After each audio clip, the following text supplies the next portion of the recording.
Okay, let's come over and look at CL this morning. So CL is still holding this count by a thread. So no real change overnight in CL.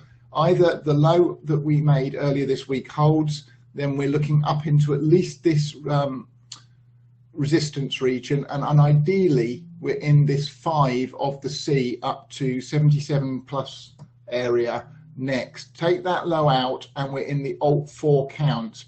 And just a reminder of that, that would be where the 3, this 3 is here, and we've got an A, B, C down here for the 4 at the 58 to 60 region, then we go up to 77. So, but simple really, we hold the low that we've made this week and we're heading up to 77, breach that, we're going down to around the 60 area first, then up to 77 in CL.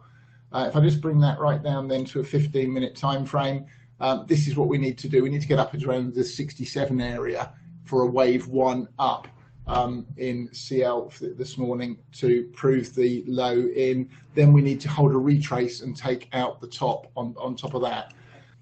Okay, NG. So in NG, the move to the downside failed to follow through, and we came out and took the level that I had, the red line I put on this morning's charts has been breached.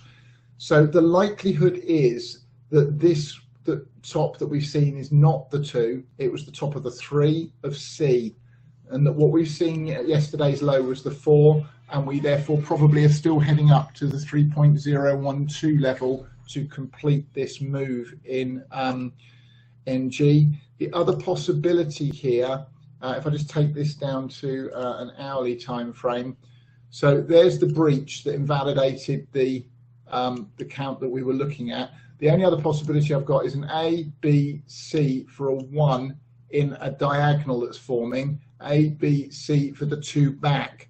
So what we need to watch for this morning is, if I just put these on here, watch these retrace fibs. I'll tidy this chart up and post it for you in the NG thread in the forum and also in the thread here shortly. But you 29.42 through 29.65, if we can turn back down in one of those regions and take out the bottom, we're in the 3 of a diagonal, which is going to make life tricky in terms of deciding when to enter degas. I'm kind of hoping we don't see that, because I'd rather not enter degas today. If we're going to get large gaps in NG, it tends to be on a Sunday and the opening of the futures. So if we've got an unclear pattern and we're not sure, personally, I'd rather not have any exposure. On the other hand, there is the if the setup's there, you've got to take it. If you don't take the setups, you're not going to make any money. Simple as that. Okay.